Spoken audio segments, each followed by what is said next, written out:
Comme Marco Picot et Pierre Richard, contrairement à ce que les chevelures pourraient faire croire. On est ravis de vous voir tous, c'est super de voir une salle aussi importante. On va vous parler vraiment très rapidement parce qu'ils seront là à l'issue de la projection. On voulait surtout vous dire qu'ils seront bien là, donc restez surtout parce que c'est quand même une grande chance de les avoir tous les deux. Marco Picot vient de l'Île-Dieu. C'est pas simple, il rentrera même en hélicoptère parce qu'il n'y a plus de bateau. Donc c'est vraiment, sa présence est précieuse, de même que celle de Pierre Richard qu'on est super heureux d'accueillir. Pour ceux qui restent pour la deuxième séance et aussi pour ceux qui n'en restent pas d'ailleurs, il n'y a pas de raison, on aura le plaisir de partager un petit verre avec vous. Alors sur le trottoir, parce qu'il n'y a pas la place ici à l'intérieur, donc il fera un peu froid, mais le soleil sera dans nos cœurs, voilà. Un petit peu comme ça, à la Cosaque, sur le trottoir un petit verre de vin rouge en hommage au film, vous verrez. Voilà, ce sont des films qu'on aime beaucoup. On est Anne-Laure et Lionel de Malavida, les distributeurs, pardon. On salue Fabrice Montigny qui est dans la salle et le reste de l'équipe de Malavida qui va nous rejoindre et qui sera là aussi pour partager les verres avec vous. Et voilà, moi je suis contente, je me tais. Merci encore et à tout à l'heure. Juste rapidement, parce que je ne sais pas si on aura l'occasion de les introduire longuement tout à l'heure, parce qu'on aura assez peu de temps à l'interséance. Mais juste pour vous dire que chez Malavida, souvent, on travaille surtout sur les films inconnus des pays de l'Est, etc. Donc pour nous, c'est un pas de côté. C'est aussi parce que c'était un pas de côté pour Pierre Richard. Et que le film, ces deux films-là, les deux films de Marco Picot, donc Un nuage entre les dents et La cavale des fous, étaient des films invisibles qui, à l'époque où ils sont sortis, ont eu des sorties un petit peu compliquées et on l'a redécouvert il y a un an au Festival de La Rochelle et on a décidé de les exhumer parce que ça nous paraissait vraiment des films très intéressants et notamment Le Nuage, c'est vraiment un chef-d'œuvre. Juste pour vous dire que Marco Picot a commencé comme assistant de Yves Robert et Yves Robert lui a demandé en fait d'aider Pierre Richard à réaliser ses premiers films. C'est comme ça qu'ils se sont connus, c'est comme ça que l'amitié est née entre ces deux hommes et qu'elle continue jusqu'à aujourd'hui. Là aujourd'hui c'est pour Marco Picot en tant que réalisateur et Pierre Richard en tant qu'acteur, mais on est très content de les avoir tout à l'heure. Voilà. On va monter ça. Et n'oubliez pas, on aura tout vu, le troisième film de la rétro qui est réalisé par Georges Lautner, scénarisé par Francis Weber et qui est vraiment un petit régal de drôlerie. Donc ne le loupez pas. À tout à l'heure. À tout à l'heure. Là, je vais voir.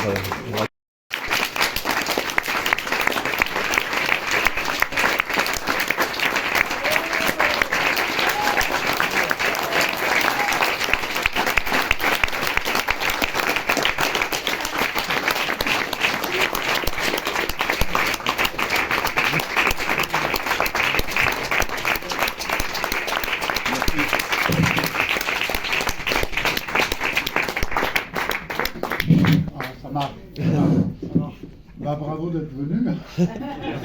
Merci à vous.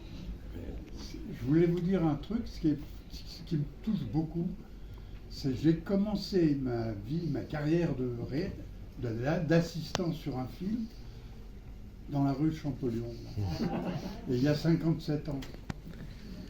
C'est très touchant, tout ça. La lumière électrique, avant, c'était des lampions, vous savez. Parlez plus en D'accord. Ouais, d'accord. Oui, parce qu'il parle comme ça. Oui, mais je ne suis plus habitué au métier. Bon, sinon, c'est mon copain Pierre Richard qui est là. Ça, c'est...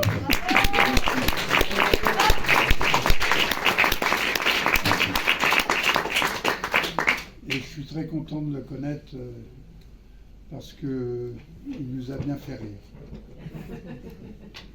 Mais maintenant, il nous fait pleurer, alors c'est ça qui est formidable. Ah bon? Ah bah oui, dans ton film, parce qu'il vient de faire un film de réalisateur, il n'a pas été raisonnable et il s'est dit, tiens, moi je continue, et je tiens bon. Et il tient bon, du coup, il vient de faire un film là, cette année, c'est formidable. Mais qui vous fera rire. Hein. C'est une mauvaise information, ça. Je vais pleurer. C'est peut-être moi qui pleurera à la sortie, enfin c'est autre chose. Et ce qui est formidable, ce qui nous arrive, c'est tout d'un coup, à un certain âge, on revient un petit peu dans l'actualité. Ça fait très très drôle aussi, ça. Moi, j'habite plus Paris, et le fait de revoir Paris comme ça, Et ben, c'est quand même une belle ville, hein. C'est pas mal. Donc il est venu ce soir pour vous en parler.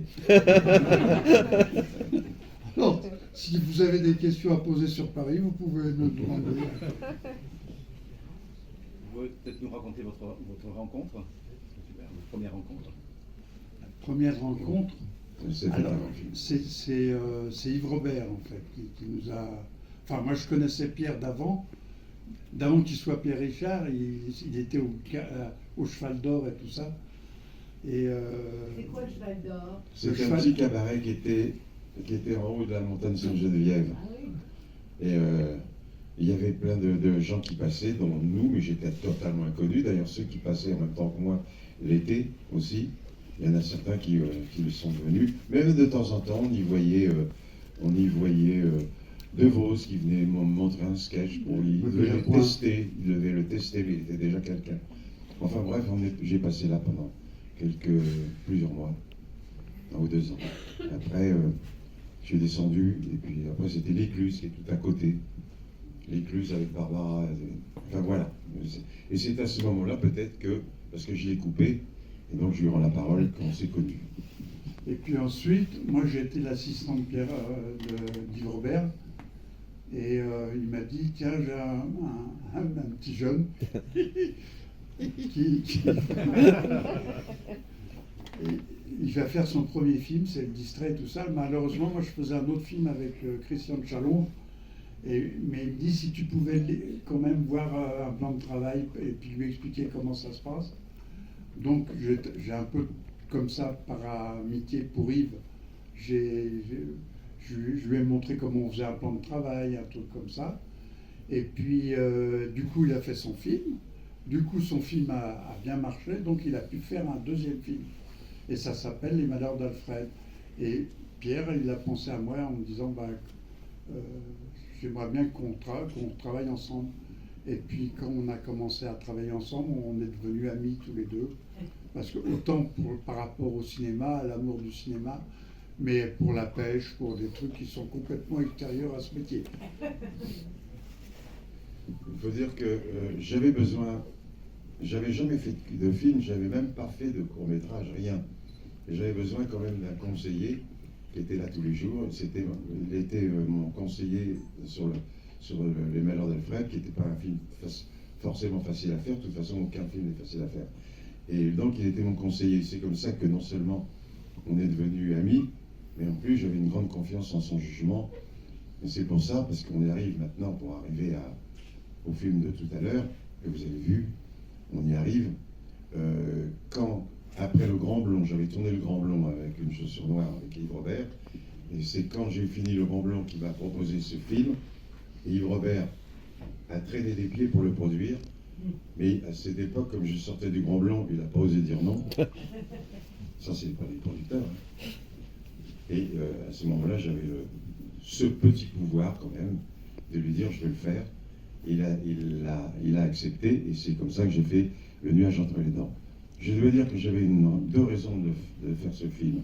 La première, c'est que c'était tourner avec lui qui m'enchantait. La deuxième, c'est que j'y voyais la possibilité d'être un peu autre chose que ce qu'on m'a vu jusque-là. Charmant, blond, drôle, souple et bien rasé. Et là, je pouvais enfin, pendant le film, picoler, être mal rasé, sale. Et ça, je rêvais depuis longtemps. Je parle de cinéma. C'est-à-dire qu'il m'offrait un emploi assez différent quand même s'il y a beaucoup de choses drôles dans le film, puisque vous l'avez vu, mais il m'offrait quand même la possibilité de jouer autre chose que ce charmant garçon distrait et maladroit. Et c'est pour ça que j'ai accepté, et je ne l'ai pas regretté parce que Bon, je prends le relais. Bon, mais quand même. Ah, je peux pas, excusez-moi. Bon, Non. mais, et la chance, c'est que donc Pierre venait de faire Le Grand Blond, et Philippe Noiret, lui, il venait de faire La Grande Bouffe. Donc, quand j'ai présenté, et que moi, tout de suite, je connaissais pareil Philippe Noiret depuis d'autres films. On avait fait 2-3 films ensemble avant, moi comme assistant. J'avais fait La Vieille Fille, j'avais fait les copains d'abord, enfin, Philippe Noiret, c'était quand même un grand ami, puis on avait une relation aussi par rapport au TNP, par rapport, enfin, on avait des trucs d'amitié aussi en dehors du métier, parce que on parlait de Villard et tout. Moi, j'étais proche de Villard. Enfin, je ne vais pas raconter ma vie. Mais donc non, la chance, c'est que Philippe venait de faire on était en rapport de force. Et alors, ce qui est drôle, c'est que c'est les artistes associés qui ont pris cette chose en main, parce que, enfin, tout le monde, comme dit Pierre, Yves, il n'aimait pas trop l'aventure parce qu'il ne comprenait pas, il disait mais c'est une drôle, c'est pas un film comique, c'est méchant, et il aimait pas trop que Pierre devienne méchant et que Noiret soit pas le gentleman farmer, mais que devienne un sorte de MacBedard de la banlieue. Il se trouve quand même que les artistes associés ont complètement joué le jeu. Et celui qui représentait les artistes associés à l'époque, il s'appelait Saul Cooper. Et il n'a pas fini le film. Donc je me suis retrouvé après avec des gens un peu réticents sur le film parce qu'ils ne comprenaient pas pourquoi Enfin, ils n'étaient pas trop d'accord avec... Et moi, ce que j'ai... En fait, voilà, je vais vous dire... Moi déjà, les médias m'énervaient. Le racisme m'énerve. Et maintenant, c'est marrant parce qu'on est en plein dedans, quoi. C'est-à-dire que les médias sont devenus incroyables. Et puis, le racisme est devenu incroyable. Et moi, ça me faisait plaisir que Pierre soit marié avec une noire, et puis qu'il avait des enfants noirs, et puis lui, il voyait des enfants tout court.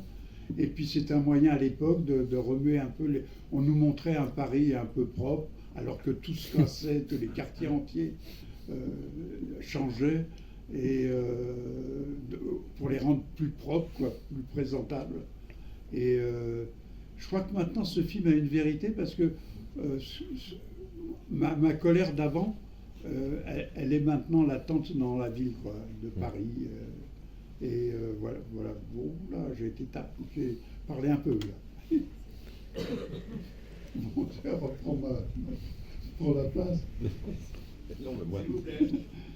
Pourquoi ce film qui est un régal n'a pas percé en 74 ? Pourquoi ce film qui est un régal n'a pas percé en 74 ? Parce que je crois qu'il a un peu... Les gens il était peut-être un peu en avance, peut-être. On n'était pas habitué à faire ce genre de cinéma, où en plus, comme on avait beaucoup de nuits, j'avais flashé l'image pour pouvoir tourner sans lumière. On tournait avec la lumière des rues, et c'est pour ça qu'il y a ce côté, cette vérité, ce côté documentaire, parce que je voulais montrer le Paris, le vrai Paris, quoi. Parce qu'en plus, il était très sale, le Paris. Les murs étaient noirs, tout était noir et tout. Et je pense que ça a dérouté. Et puis aussi, on n'était pas habitués, les acteurs, ils avaient toujours des costumes propres, des trucs comme ça. Et là le fait de montrer un petit peu... je crois que ce film, il a une odeur un peu, il a de l'odeur de Paris, quoi. Et on n'était pas habitués, c'était un petit peu... on faisait toujours les choses un peu propres. Il y avait aussi quand même une sévère critique de la presse, des médias. On y voit Pied Plu, qui d'ailleurs était, je signale en passant, extraordinaire dans ce film, hein, et qui vantait les mérites des médias à partir du moment où, s'il y a une histoire de cul ou une histoire de rate, ça l'intéressait beaucoup, quoi. Il faut respecter le spectateur, l'éditeur, le lecteur. Et en même temps, il était prêt à tout pour que son journal se vende. Ça n'a pas non plus tellement plu à une certaine presse. Ça pas non plus, on peut dire qu'ils nous ont supporté beaucoup sur ce sujet. Si les critiques ont été en général assez bonnes, mais sinon c'est vrai que ça n'a pas suivi, quoi. il a mal été. En plus, il est sorti, il a été bradé à la sortie un petit peu. Comme ils n'y C'est croyaient très- pas, ils l'ont pas vraiment sorti. C'est Je très dois tragique. beaucoup à Yves Robert, le seul petit reproche. Dieu sait que je dois énormément à Yves. Mais là, il l'a fait parce que je lui ai dit je vais le faire, mais il m'a pas suivi. Il ne nous a pas suivis après, vraiment pour le sortir, le lancer avec le maximum de chance. Après, ça plaît ou ça plaît pas, c'est autre chose. Donc, ceci dit, moi aussi, j'ai une raison particulière d'avoir accepté ce film. Quel plaisir j'ai eu et quelle affection j'ai eu très vite et réciproquement avec Philippe Noiret, qui était un personnage merveilleux humainement. Je le craignais parce qu'il est tellement comme ça, un peu, comment dirais-je, un grand seigneur. Et moi, j'avais connu dans un premier film où j'étais quasiment pas connu. C'était son premier film d'ailleurs, Alexandre le Bienheureux. Et donc j'étais heureux de le retrouver, mais cette fois-ci un peu à part égale, quand il a fait son premier film en tant qu'acteur principal. Moi j'ai un petit rôle avec Carmet, mais j'étais heureux de le retrouver, de tourner avec lui. C'était extraordinaire pour moi de jouer avec ce grand monsieur sur un écran, mais grand monsieur aussi dans la vie. Et donc c'était une formidable expérience. Et finalement, Le Nuage, avec tout ce que je viens de vous dire et tout ce qu'il vous a dit, reste un de mes... J'en ai fait des films, il fait partie de mes films préférés. Voilà.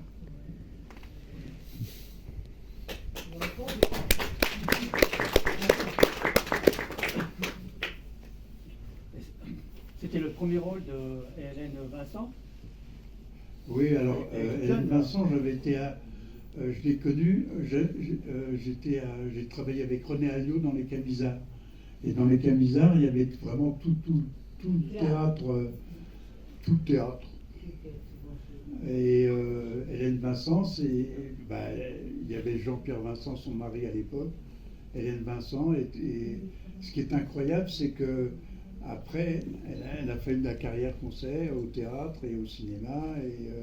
Mais c'est vrai que elle avait dit oui parce qu'elle était inconnue, si ce n'est d'avoir fait les Camisards de René Alliot, quoi. Mais où elle avait un petit rôle. Elle était plus connue avec La vie est un peu tranquille. Voilà. Ça, c'est un peu après. Oui, bien après. Moi, ce que j'aime bien dans le film, c'est qu'on voit aussi beaucoup de second rôles dont on ne sait pas forcément toujours les noms. Et c'est représentatif du cinéma des années 70 à fond. Voilà, je vois plein de têtes que j'ai vues dans d'autres films. Et malheureusement, on ne sait pas forcément toujours le nom de ces acteurs. Mais ça, c'est parce que il y a une époque, il y avait une tradition dans le cinéma français. Ça, c'est grâce à Renoir, grâce à tous ces films où il y avait des seconds rôles extraordinaires. Tout d'un coup, ils avaient une vie propre et on pouvait imaginer leur propre. On aurait pu faire un film sur eux chacun. Oui. Alors, c'est vrai que il y a Franjul, Franjul, c'est un autre chose. Mais il y a Jacques Denis, que je trouve formidable, oui. qui joue le petit stagiaire. Il y a une foule, il y a Rufus qui joue, il ne dit rien, Rufus. Il y a Romain Bouteille. C'est vrai mais c'est parce que tous ces gens-là, je les adorais. Pour moi, un comédien qui jouait même un jour ou même 2 heures, pour moi, c'était la vedette de la journée, quoi. C'est une tradition très française. À l'époque, je sais plus si maintenant je ne me rends pas compte, je ne suis plus tellement dans la course, mais j'adorais dans les cinémas de Renoir et de voir toutes les carrettes, les machins, tout ça. Si j'avais pu travailler avec eux, j'aurais fait travailler ces gens-là. Parce qu'en fin de compte, j'adorais le cinéma, j'adore ce métier de cinéma, j'adore c'est comme au théâtre, il y a une odeur, les décors sentent le bois, enfin le plateau, c'est très très... On ne peut pas se rendre compte, mais on est amoureux que ce soit le théâtre et le cinéma. Puis en plus, à l'époque, on avait la chance d'être en studio, et l'ambiance des studios et tout ça, tous les gens qui travaillent sur un film, c'est des gens formidables.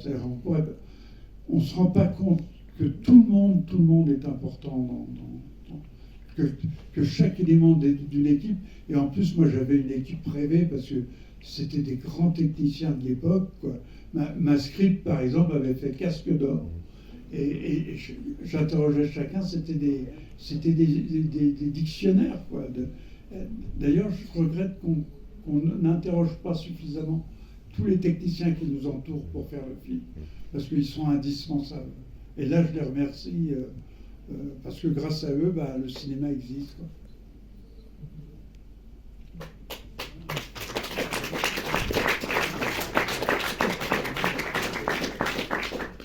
Vous n'avez pas eu de difficulté pour tourner les scènes de voitures à pleine vitesse et Jean-Richard, Le cinéma, c'est là. Jean-Richard et... Non, le cinéma, Ouais. c'est là. Alors justement, je fais un Les honneur aux autorisations ont été données techniciens. facilement. Hein, comment? Les autorisations ont été données facilement. C'était plus facile à Maintenant. l'époque. Maintenant, Paris devient insupportable et la circulation ne vous permet presque plus. Ou alors, il faut être un film américain qui donne pas mal d'argent à la mairie, mais sinon, c'est très difficile. À l'époque, fait Paris était américain, un hein. tout petit peu plus calme. Ça permet. Puisque moi, j'ai même pu terminer Avenue d'Iéna, mon premier film, le distrait Avenue d'Iéna, le rond-point d'Iéna. Maintenant, j'y crois plus, mais à l'époque, j'ai pu. Enfin, pour répondre exactement à ça. Voilà. Oui, moi j'habite plus Paris, alors je m'en rends pas compte. Mais c'est vrai que, en même temps, c'est ça aussi le cinéma, c'est qu'il y a des types qui savent conduire des voitures et pas, que ça soit pas dangereux pour eux, et qui font des choses extraordinaires, quoi. Le cinéma, c'est plein de grands professionnels. On les oublie toujours, mais s'ils n'étaient pas là, on ne pourrait pas faire tout. Parce que si on rêve, on y arrive au cinéma. Donc on peut faire rêver les gens. Vous dites que c'est un film où Paris est encore gris. Moi, j'ai pas trouvé, parce que j'ai trouvé qu'il y avait beaucoup de cafés avec des couleurs rouges. À un moment donné, on voit encore une station-service Shell avec sa coquille. Moi, j'ai pas trouvé que c'était un Paris. Je trouve que c'est un Paris qui est vieux, mais c'est pas forcément un Paris qui était gris. Il y a beaucoup de couleurs, je le trouve, dans votre film. C'est dans vos yeux, ça. Ah oui. Mais je trouve qu'il y a beaucoup de couleurs. Ouais, mais moi aussi, je voyais de la couleur dans le noir. Voilà, c'est très. Il y a plein de couleurs. Là. Mais c'est dans le cœur qu'on a de la couleur. Ah oui. Et l'éléphant, il vient d'où? Comment? L'éléphant, il vient d'où? Alors, il venait de Medrano. Mais ça, c'est une histoire qui m'est arrivée à moi. C'est-à-dire que j'étais là, il était tard dans la nuit. Et en sortant d'un endroit comme ça, j'étais avec un copain, en l'occurrence un copain qui s'appelle Alain Belmondo, qui était le frère de Jean-Paul. Et on sortait d'un restaurant, on était bien, quoi. Et ça s'est passé exactement comme ça, c'est-à-dire on sortait du truc, on roulait, c'était du côté de Medrano. Medrano, c'était un cirque qui existait. Hein? Avenue Truden. Voilà. Et tout d'un coup, on passe dans la rue Colincourt. Et puis, moi, dans un coin de rue, je vois un éléphant. Et alors, je dis, je viens de voir un éléphant. Et Belmondo qui conduisait. Il me dit qu'un éléphant. Je suis pas sûr que j'ai vu un éléphant. Il croyait que j'étais sous. Alors, il a reculé sa voiture comme on a fait dans le film. Et puis, il y avait un éléphant dans un carrefour. Et toi, tu l'as connu. Mais c'est extraordinaire parce que ce qu'il raconte, c'était donc à l'époque, j'avais l'âge du film. Mais ce qui est extraordinaire, c'est que moi, à l'époque, quand j'avais 10 ans, j'habitais avenue Truden, à côté, rue Condorcet. Donc, il y avait des Medrano. Et quand je promenais mon petit chien avant d'aller en classe, je le promenais dans la petite rue de la sortie des artistes du Medrano. Et moi aussi, avec mon petit chien, un skipper tout noir, tout petit, je rencontrais un cornac qui prenait l'éléphant. Moi, je parlais avec le cornac, pendant ce temps-là, le petit chat parlait avec l'éléphant. Et c'est extraordinaire parce que ce que je vous raconte, c'était donc, il devait avoir même pas 10 ans, lui, puisqu'il est plus jeune que moi, mais en tout cas, donc 50 ans plus tard, on a la même aventure, voilà, dans la même rue avec c'était pas le même éléphant.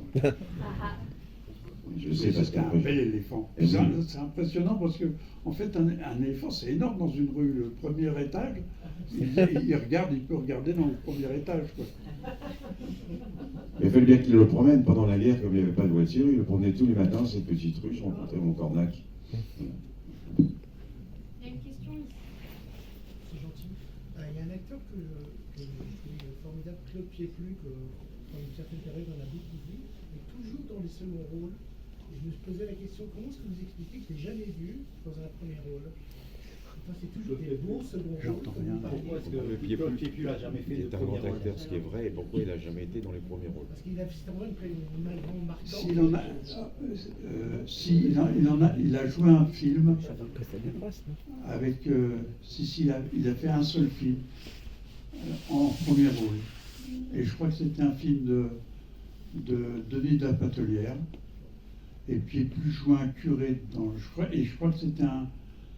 Mais c'était un rôle grave et tout. Et alors, j'ai pas vu le film, mais je crois qu'il a joué un seul film qui est principal, où il a le rôle principal. Et c'est avec Denis de la Patelière. Je crois. Mais je veux pas dire. Enfin, je suis pas suffisamment. Beau temps mais orageux en fin de soirée, je crois. Hein? Beau temps mais orageux en fin de soirée dans les années 80. Ouais, je sais pas. Là, vous êtes plus calé que moi. Est-ce que le film est sorti en Italie? Parce qu'il y a un côté un peu absurde italien qui aurait pu. Est-ce que ce film est sorti en Italie simplement? Je pense pas. Je pense pas, mais ça me fait plaisir parce que j'adorais le cinéma italien. Parce qu'il y a un peu une résonance entre ce que vous avez fait et puis le cinéma italien dans son... Alors, c'est ce que j'adorais dans le cinéma italien, c'est ce côté dramatique toujours, et ce mélange de néo-réalisme, et c'est la comédie qui se mélangeait avec la vraie vie, et la vraie vie qui n'est pas toujours très... Enfin, j'adore le cinéma italien.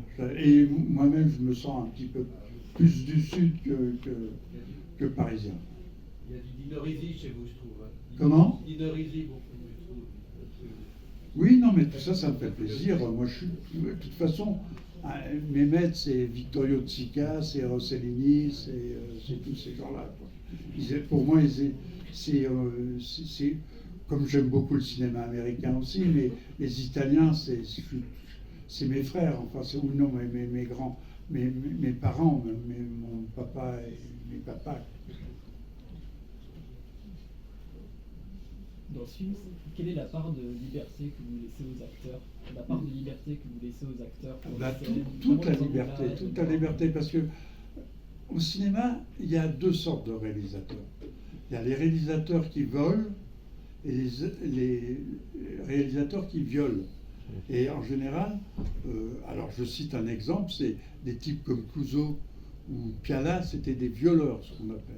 Mais des types comme Renoir et tout ça, ou comme les Italiens et tout ça, ils veulent le jeu des acteurs. C'est-à-dire, l'important, c'est de faire des bons choix. C'est-à-dire que si je demande à Pierre de jouer un rôle, c'est que je sais qu'il va lire comme moi le scénario. Comme Noiret, je sais exactement, leur musique, c'est comme des grands instruments, et moi, en tant que chef d'orchestre, je sais le son qu'ils vont me donner. Donc, j'ai pas de surprise. Alors, de temps en temps, on peut intervenir pour dire peut-être là des petites indices. Mais en général, c'est les acteurs ils sont suffisamment généreux pour donner, et on n'a pas besoin d'intervenir.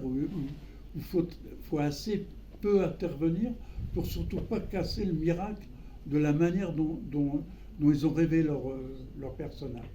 Et moi, j'étais quelqu'un où ils pouvaient compter sur moi pour dire si ça ne me plaisait pas. Mais quand ça me plaisait, il n'y avait rien à dire. Et en règle générale, un acteur, ça donne ce qu'il peut. En tout cas, moi je sais, c'est ça qui est miraculeux dans ce métier, c'est que alors j'en reviens aux techniciens, c'est pareil, ils ont la même, ils lisent les notes. Alors c'est des phrases, nous, un scénario, mais c'est comme des notes de musique pour tout le monde. Enfin, je sais pas, toi qui es réalisateur aussi, si tu as ce sentiment-là. Non, c'est certain que à partir du moment où, en lisant le scénario, je savais comment je le voyais, et lui, il a vu que je le voyais pareil. À partir de là, il n'a pas besoin de dire, tu peux pas faire un petit peu plus ceci, un petit peu plus cela, un petit peu moins. Ça peut même à la limite, des fois, me braquer ou me dire, mon Dieu, qu'est-ce que vous allez dire à Noiret? Hein? Philippe, c'est pas très bon, hein? Possible. Qu'est-ce qu'on peut dire à un acteur comme Noiret? Hein, donc il savait ce qu'il attendait de Noiret, et comme il me connaissait bien, il savait ce qu'il pouvait attendre de moi. Même si j'étais moins d'expérience que Philippe à ce moment-là, mais j'en avais quand même, je commençais à en avoir. C'est vrai qu'il a raison, il y a deux façons. Ou bien Weber nous fait 18 prises à chaque fois. Weber, oui, Francis. C'est exactement le contraire. Francis ne peut pas faire une prise sans qu'on en fasse au moins 15. C'est le contraire. Parce qu'il veut un point virgule, c'est un point virgule, une virgule, c'est une virgule. Et si on ne respecte pas le point virgule, on fait la prise. C'est une autre manière de tourner. Je ne dis pas que c'est pas bien, parce que je ne vais quand même pas me plaindre des films de Weber. Mais n'empêche que, évidemment, en tant qu'acteur, je suis plus à l'aise avec des metteurs en scène. J'ai tourné avec Xavier Beauvois dernièrement. Xavier, j'ai adoré sa manière de me faire tourner, qui me laisse une liberté, qui me laisse rêver mon rôle, voilà. Sinon, je me cabre et je suis moins bon. Avec Weber, ça ne vous braquait pas du coup? Par exemple, un film comme La Chèvre, qui est cultissime, ça ne vous braquiez pas du coup le fait que Weber prenne plein de prises Ben, si j'étais tout seul, peut-être j'aurais souffert, mais j'étais avec Gérard, et comme c'était pareil pour lui, c'est-à-dire que du coup, nous, on en riait, et nous, on en riait, 15 prises, 18 prises, et tout. Quand il y a la 18e, il dit, c'est bon, vous avez le tour du studio comme des footballeurs qui ne marquent un but. Et puis c'est tout. Alors, c'était plutôt dur pour ceux qui arrivaient, sans savoir ça, et qui, à la 14e prise, commencent à transpirer en disant, mais je suis si mauvais que ça. C'est ce qui est arrivé à Carmé, qui a fait 32 prises le premier jour. Mais, alors, après, c'est pour ça qu'il y a des réalisateurs qui sont totalement différents les uns des autres, et il faut s'y adapter. Sinon, je voulais dire quand même, je crois que dans la salle, il y a Nicole Fume, il y a, j'ai un pitou, d'émotion. Il y a la personne qui a sauvé le nuage, qui l'a récupéré parce qu'il appartenait aux artistes associés. Et quand même, grâce à elle, le film est revenu en France. La Gaumont l'a pris. Et c'est fou que 50 ans après, de revoir un truc qui a été restauré, qui est comme sorti Jeune homme, alors que ce film a 50 ans. Et puis que maintenant, il y a un autre ami qui me permet de faire revivre des films comme ça. Il y a un film qu'on a sorti du néant, qui s'appelle Savannah, et grâce à leur combat, on arrive à ressortir des choses comme ça qui ont 30 ans, 35 ans, et puis de rendre des jeunes hommes, et un jeune homme comme Pierre, et un jeune metteur en scène comme moi. Et bon, on se revoit, on revoit tout ça, on retombe sur ce... Et c'est ça qui est miraculeux dans le cinéma. C'est Marina Girard et Dominique Maillet qui sont là. Bravo.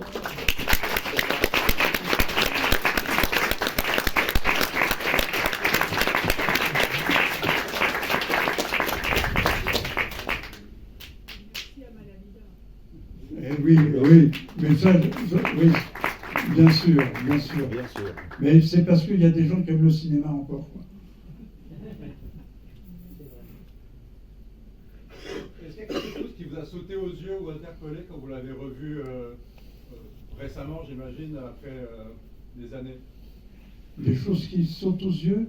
Oui, quelque chose que vous aviez oublié, et en le revoyant, peut-être récemment, peut-être pour la ressortie, que vous aviez oublié, ça peut être un détail ou quelque chose que vous aviez un souvenir différent? Non, je crois que c'est fou parce que c'est pas très drôle ce que je veux dire, mais plus on vieillit, plus on se souvient Moi, ça me fait très marrant parce que j'habite plus de Paris depuis très longtemps, et de revoir Paris et tout ça, il y a des images qui reviennent. Et le nuage, c'était une époque très très particulière. Et alors, il y a des choses qu'on a oubliées complètement, mais c'est plutôt, alors justement, un comédien, tiens, qu'on a oublié qu'il était dans le film, quoi. Et c'est des choses comme ça, où tout d'un coup, c'est une journée de tournage. Tout d'un coup, on se remémore une journée de tournage. Et puis, c'est très curieux, mais en même temps, moi j'aime pas trop revoir tout ça parce que c'est quand même un cimetière, quoi. Il en est passé de l'eau. Et puis et quand on revoit des films comme ça, enfin un film, au bout de 50 ans, je me dis, qu'est-ce qui reste il reste plus personne. Vous Non, on est des bêtes préhistoriques.